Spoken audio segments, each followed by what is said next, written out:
Hi, today we are going to think about audio measurements, rooms, and why audio feels misread. Graphs. Audiophiles argue endlessly about measurements. Some insist they tell you everything. Others insist they tell you nothing. Both positions are wrong. Measurements are neither truth nor illusion. They are descriptions. And like all descriptions, they are only useful if you understand what they are describing and what they are not. Measurements exist because human hearing is limited. We are very good at detecting change. We are very bad at remembering baselines. And we are terrible at isolating single variables in complex systems. Your loudspeakers do not exist in isolation. They exist in a room, and that room dominates what you hear far more than most equipment choices ever will. This is most obvious in the bass. Room modes, cancellations, and boundary interactions shape low frequencies in ways no loudspeaker specification can predict. Two identical systems in two different rooms will sound nothing alike. Your ears cannot reliably diagnose this. Bass problems feel vague, bloated, thin, slow, disconnected, but those sensations can come from very different underlying causes. This is why tools like measurement microphones and sweep software exist. They allow us to see what we cannot reliably infer by listening alone. Not so we can obey the graph, but so we can stop guessing. Here is where many audiophiles go wrong. They look at a frequency response graph and assume it is a score. They assume that flat is good, or peaks are bad. Nulls must be fixed. This is a big misunderstanding.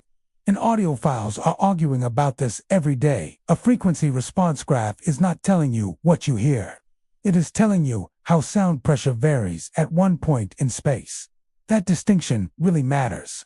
Move the microphone a few centimeters, and the graph can change dramatically. This doesn't mean the system has changed. It means the room is complex, and sound fields are uneven. Deep nulls are a good example. Many people see a null and immediately try to correct it with equalization. Often, this does nothing, or makes things worse. That's because many nulls are caused by cancellation, not lack of energy.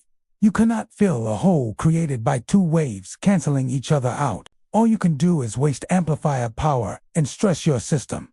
This is where AI-assisted analysis becomes useful, not by making decisions for you, but by helping classify problems correctly.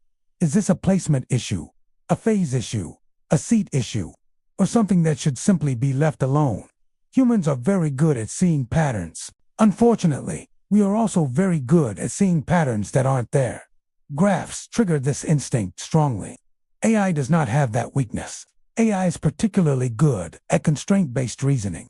Given the room dimensions, speaker placement, and listening position, some outcomes are simply impossible. Recognizing that early saves enormous time, one of the biggest traps in measurement-based tuning is perfectionism. Chasing ruler-flat response often leads to systems that measure impressively and sound lifeless. This is because hearing does not respond linearly to sound pressure. We are more sensitive to some frequencies than others, more tolerant of some deviations than others.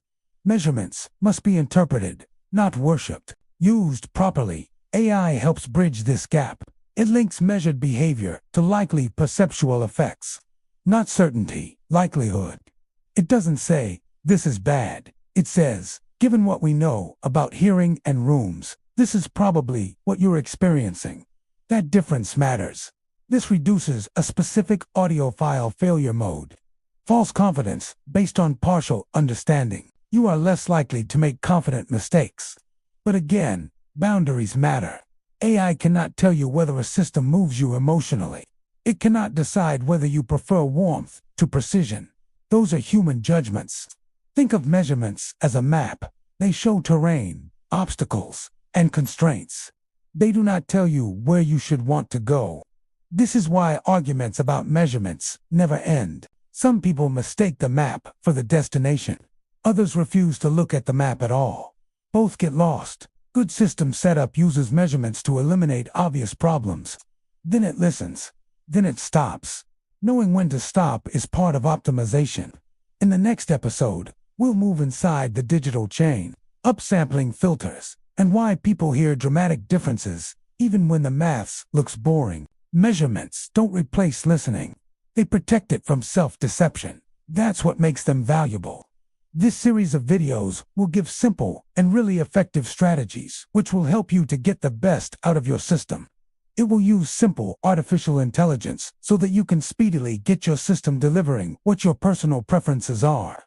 It transformed my system. Please watch the full set of these videos as they are uploaded over the next few weeks. Please remember to like, subscribe, and ring the bell. It will mean that I can keep doing these videos.